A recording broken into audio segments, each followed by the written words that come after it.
Mesdames, Mesdemoiselles, Messieurs, chers concitoyens, c'est une nouvelle fois avec beaucoup de plaisir que je vous salue si nombreux et que je vous souhaite une cordiale bienvenue à cette célébration du 14 juillet qui chaque année nous donne l'occasion de nous réunir autour des valeurs sur lesquelles notre République s'est construite. Un grand merci à tous les participants à notre défilé, tout particulièrement à nos sapeurs-pompiers, accompagnés de leur section de jeunes, la gendarmerie nationale,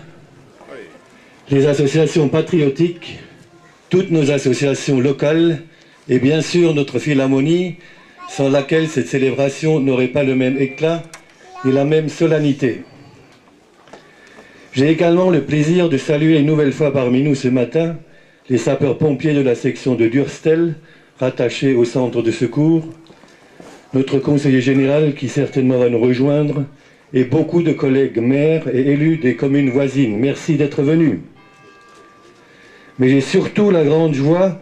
de saluer les représentants de l'association de sauvegarde de la vallée de Lich, ainsi que le maire de Hirschland, Guy Dirbach, qui nous ont fait le plaisir de défiler avec nous ce matin et qui, après la conférence du 4 juillet dernier, ici dans notre salle des fêtes, sont une nouvelle fois à Drulingen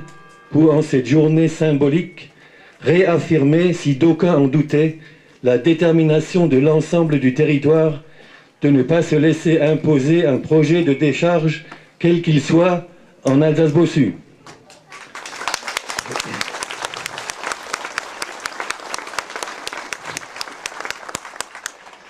Commémorer notre fête nationale plus de 2 siècles après le 14 juillet 1789, c'est dire notre attachement à l'histoire, à la Déclaration des droits de l'homme et du citoyen, c'est dire aussi notre attachement à la République qui vit le jour en 1792. Se retrouver et partager les valeurs de la République est le meilleur exemple d'union nationale et un acte citoyen tous les ans renouvelé. La révolution du 14 juillet 1789 a donné naissance à la Déclaration des droits de l'homme et du citoyen, qui est le préambule de notre Constitution, mais également une référence universelle. Pour les générations d'aujourd'hui,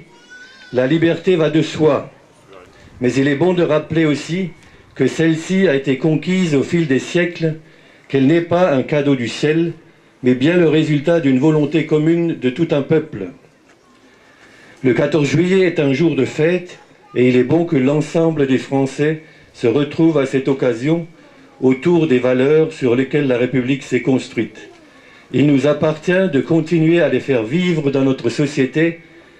aujourd'hui en donnant un contenu concret à l'égalité des chances et en luttant contre toutes les formes d'injustice et de discrimination. En cette période d'inquiétude et de doute au sujet de l'implantation d'une nouvelle décharge sur le territoire de notre commune voisine, Hirschland, je souhaite que cette journée de commémoration de notre fête nationale soit synonyme de mobilisation de tous les habitants d'Alsace-Bossu, et plus encore de sa jeunesse, car c'est leur territoire et leur avenir qui est en jeu et qu'ils auront à défendre. J'en appelle tout spécialement à la mobilisation de nos jeunes, car si ce projet se réaliserait, il serait trop tard et ils ne pourraient plus dire qu'ils ne le savaient pas. La République n'est pas une valeur du passé, elle se construit jour après jour, et comme nos ancêtres, sachons nous unir pour lutter et faire respecter notre droit le plus élémentaire, celui de vivre dans la dignité, dans un environnement propre et non pollué par les déchets en provenance de tout le pays et même de l'étranger. Que les promoteurs de cette décharge sachent que notre détermination ne faiblira pas et que la population d'Alsace-Bossu ne se laissera pas imposer ce projet démesuré et d'un autre âge. Vive la République, vive la France et vive notre Alsace-Bossu préservée.